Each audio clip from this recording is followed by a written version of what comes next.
Continuing with the entity-based merger, as I showed previously, this looks quite simple, but if it's going to be actually merging boxes until they're full, we got to figure out uh, a bunch of different complexities that come with that. So here are some of the key problems. First, you might need to detect full boxes. That's because the only way to, well, not need to detect full boxes is if it always loads a full stack every time it loads items into a box.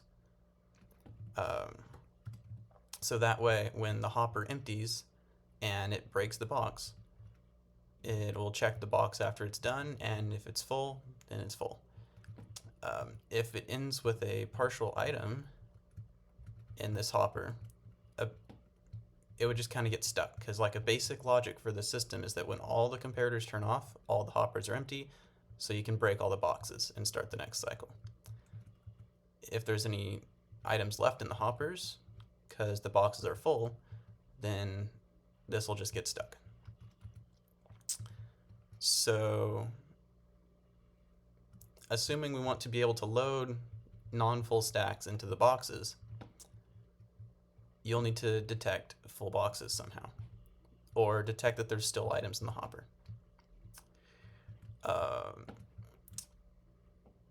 There's two routes I went with this. One, there's a few, other topics coming up, but yeah. The first thing is you could detect the signal strength decreasing from the comparator reading this hopper, and it'll go down from 3 to 1 to 0. And if it goes down to like 2 but then stops for a while, then you're like, oh, nothing's happening. So this is like one way of detecting that. But that gets quite complicated, and the time it takes to go from 3 to 2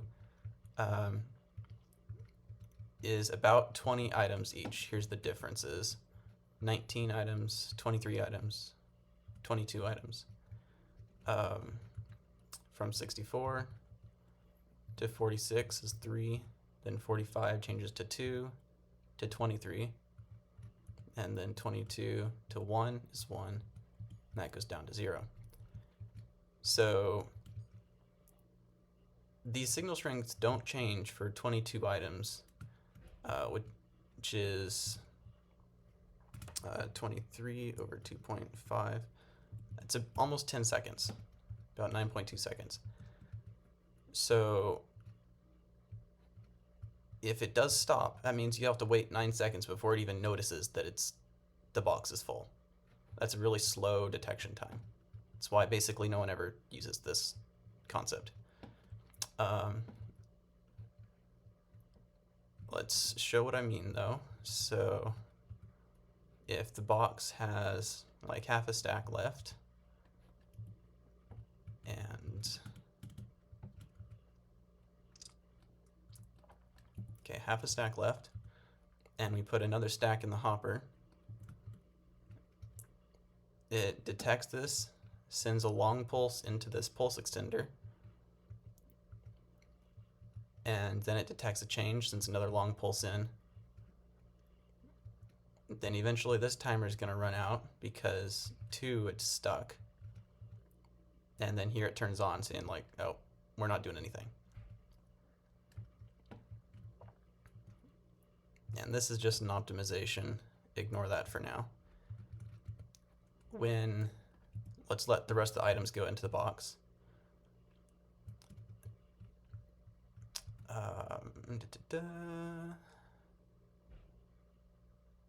Now here we reach 0. It should immediately know that there's nothing happening, but it doesn't. So adding this torch here just cuts it off and cuts off this last round when it hits 0 immediately. So it's one way of reading that. So if you had like 5 items in here, or 6 items, it just detects that really quickly.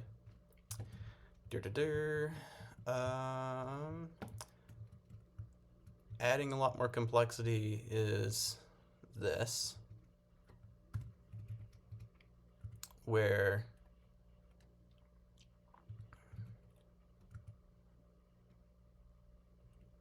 if I put an item in, it'll detect that. Oh, here. So every comparator readnet, we're detecting the changes of the dust signal and sending them on this line that work for every slice. And that would send the pulses into this comparator. And so when all the slices are done changing, this will break the boxes.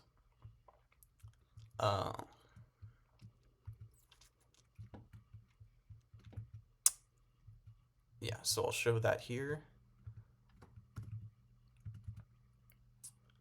Let's do, like, I don't know, a box with a stack of redstone and a stack of redstone.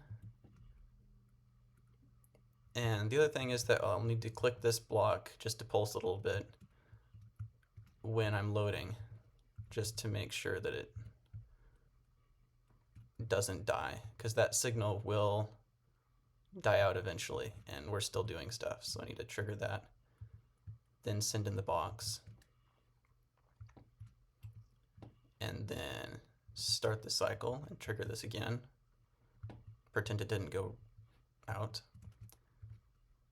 So now you can see it's loading.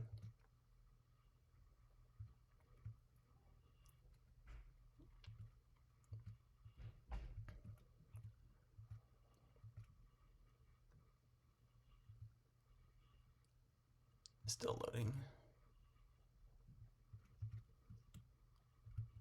And so here I made it so that if all the rows are empty, this will immediately turn off and break the boxes. And it will disable the signal. But if we this box is almost full, and send a half stack of items and just start it.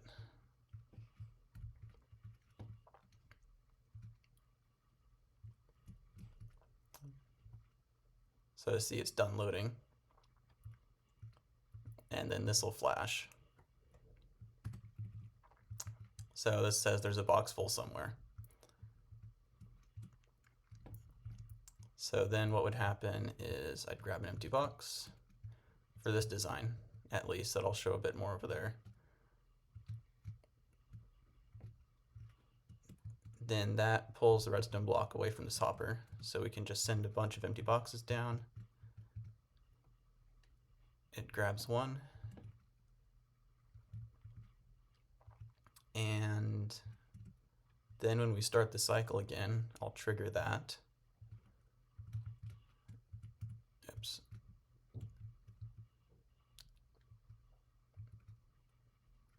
And there we go. Now the box is empty, and it's done.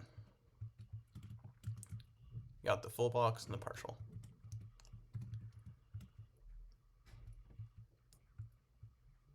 But again, notice that's kind of slow detection. Most of the time it won't really do much, but maybe it's worth it. I don't know.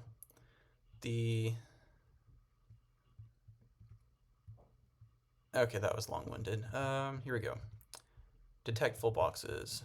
The other way is to use kind of more common approach, droppers, because you can instantly send the item from this dropper to this dropper into the box, so that this dropper never stays with an item in it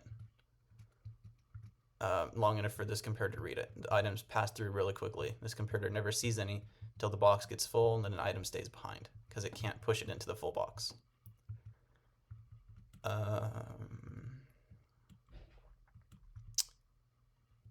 Yeah, so we'll show that. Our almost full box and half stack of dust. Might need to put the box down.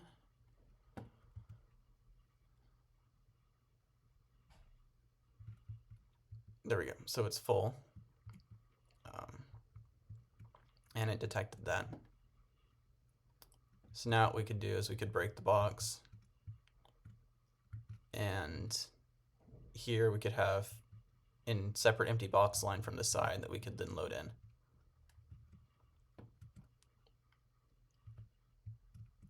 Then just force this to clock for a bit longer.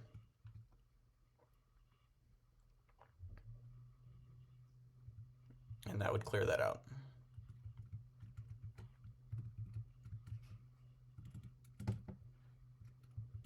Then break the box.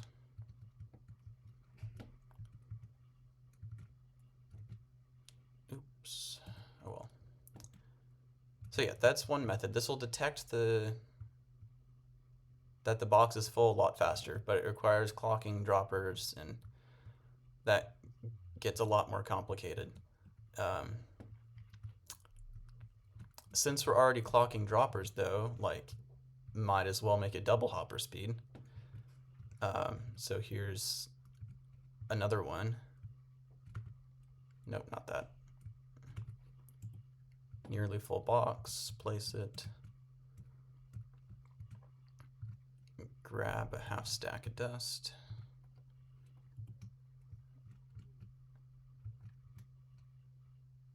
I thought that was a full box.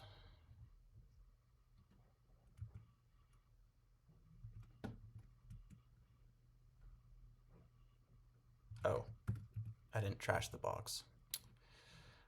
I'm really good at doing demonstrations effectively. Okay. Box, place it. Half stack.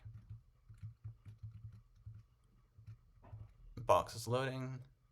Item backlogs. Stops the clock.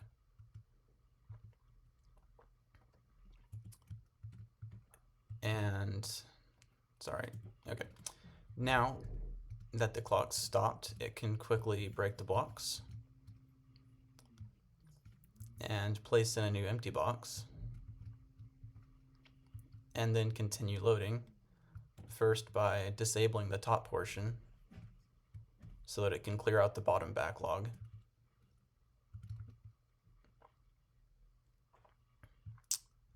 Didn't disable the bottom long enough, or the top long enough. I thought I tested that.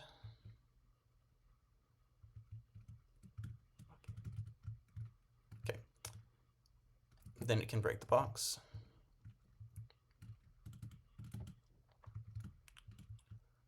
So that's design. Some wiring would still need to be finished on that, but it's double speed of a slice kind of like this. And the full boxes get detected and loaded quicker. So since this would take 2 cycles to load up a full box and empty out the partial, and this one would only take 1 at like faster speeds, it kind of is like 4 times faster than this in some cases.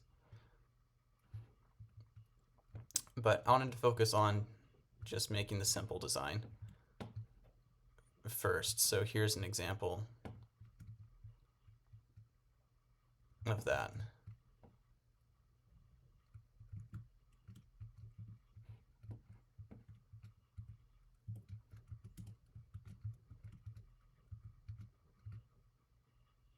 So we've got a bunch of items,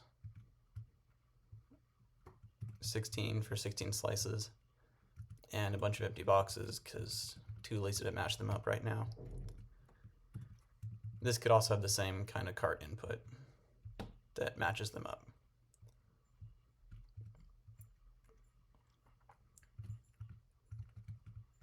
And this does stuff. So that gets it all loading. And some are done already.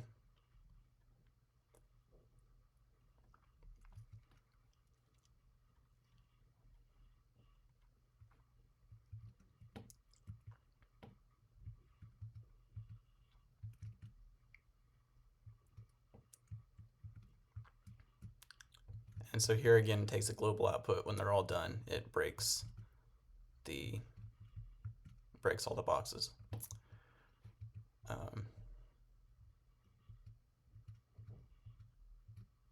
Actually, just fixes the pistons that were breaking the boxes, because these... Great. The redstone blocks get toggled down, but ignore that.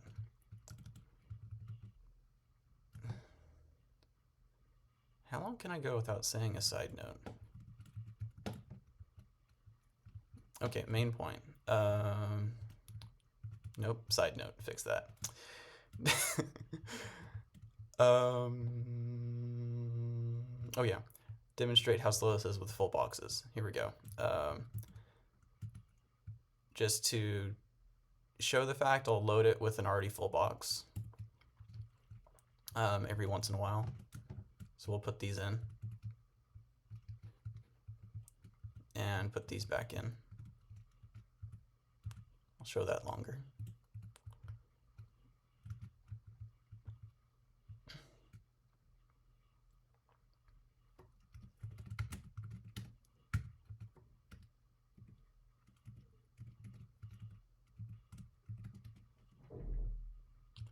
And just to show a bit more of what it's doing here, the items get launched through.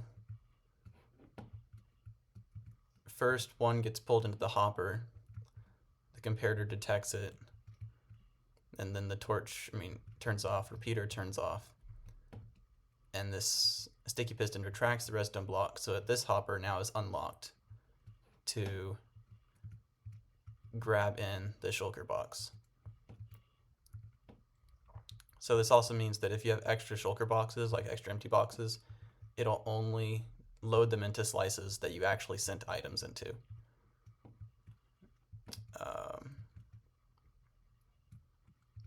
Yeah.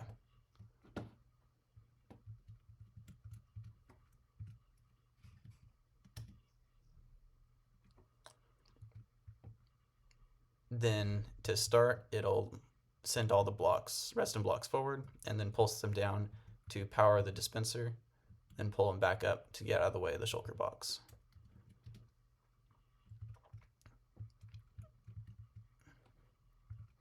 And here's the already full box. That'll just stay until the cycle ends. Now I'll go ahead and sprint this quickly. So this is all of the partial boxes for this cycle. Then we'll give it, prepare a bunch of empty boxes here. And so we can see right now these hoppers are unlocked and the box is done. So we need to flip this. And this box is full, needs to be replaced. Needs the hopper unlocked. So we can't push the redstone block down, need to pull it away to the side. And so that's what pulsing this line again will do. Flick it with this lever.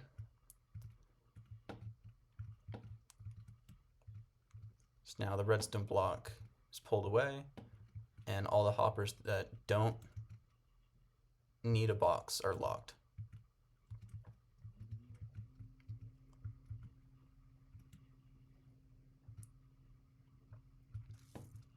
Now we can send in the empty boxes, and the extras can be recycled. Trashed in this case. And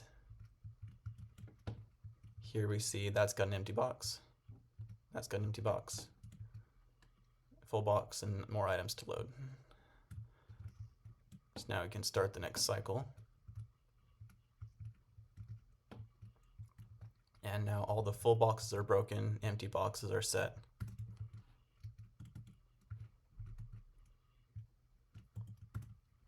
Oops, that was one partial. Still just gonna skip that though. And there's the rest of the partials. So if you look at simplicity, this is a lot smaller than that, but if you look at speed, this would be so much faster.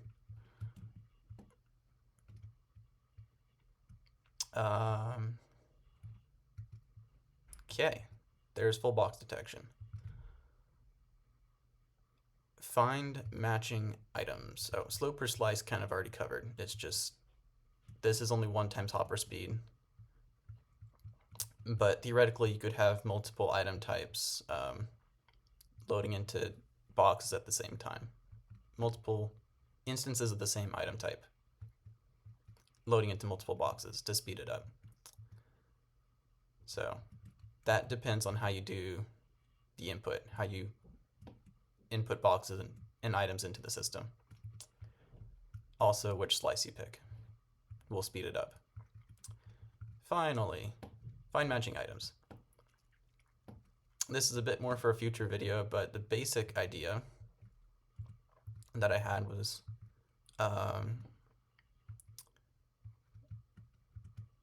if you don't have any items yet, you can set it with an empty box and some new item type, like a repeater or something. The cart can be set up like this and then just grab the one item type out of a pile, and it can load it like that. When you want to find more items of a type, say we find more redstone dust, we can grab one item from the box and then set up the cart with the item in the last slot. Oops.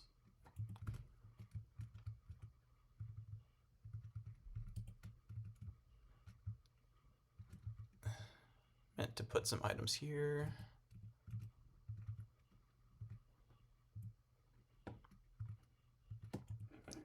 So now it can filter out those items into the cart.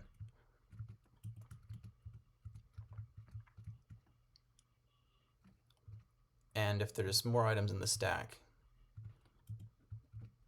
why do I keep doing that? Then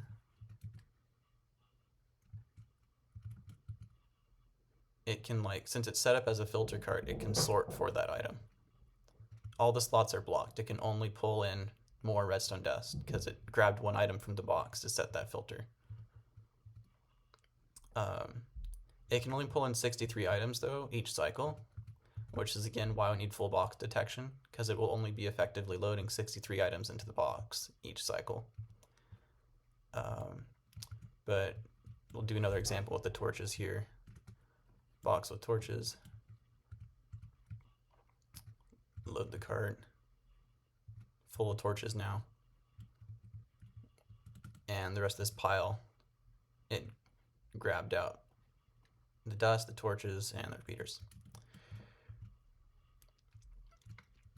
Then these boxes, oops, flip that.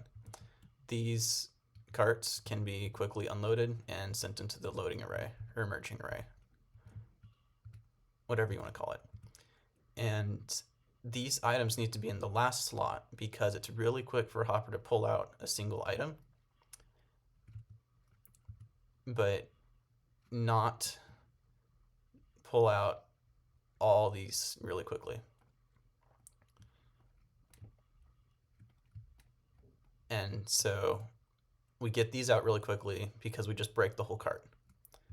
But if you break the cart with them earlier, then it'll be with some of these, and these are really hard to sort out when it's just a pile of entities. There are some tricks technically, but no.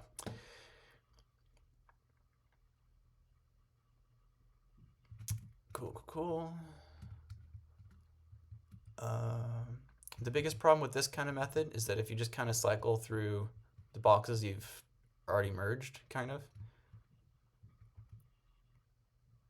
there'll probably be a lot of chances where the items here are of different types than the boxes coming in. And since theoretically you could like input items into the system,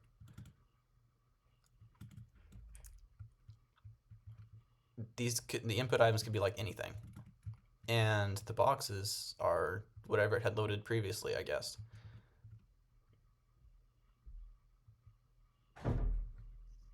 So it's just a different sorting direction.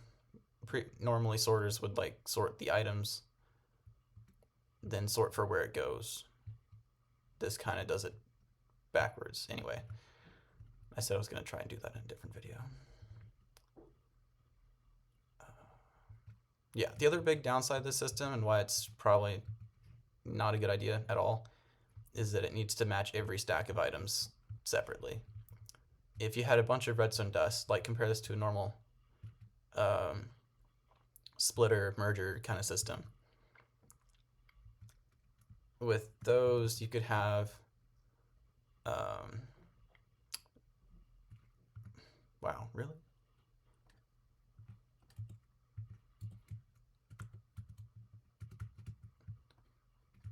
You could have two boxes like this that maybe come from different splitting operations, and then it could detect, oh, these are the same item, and send them to one merger slice, and that would load all these items into this box, and then extras would stay in that one. But that's like, it could be like 9 stacks, 18 stacks, in just one check. Hey, these two boxes need to be merged. Send them together, and it'll stay in the slice for multiple stacks. This, every stack of items, the box is broken and sent back to find more. So for high item variance, like if you have a lot of different type of items, this could be pretty fast. But for more bulk item types that you have a lot, unless you're loading a lot of boxes of that item type as well, it'll probably be pretty slow.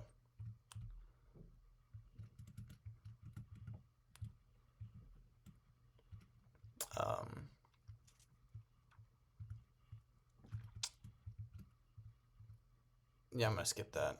This was just an attempt to make a single slice version with the slow clock detection.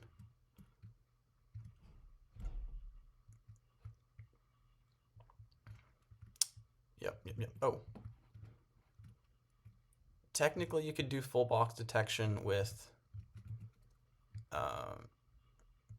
by detecting it from the side and pushing it up from the bottom. But for some reason, I was getting boxes in this hopper, so I decided that wasn't really a good idea.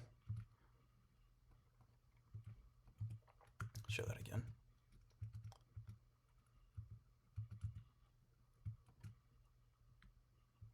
Yeah.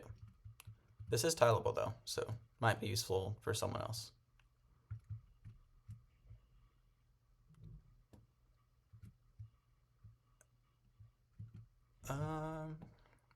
I might drop a schematic of this somewhere, but I highly doubt anyone will actually be able to use this because it requires a lot of cart magic to use it properly.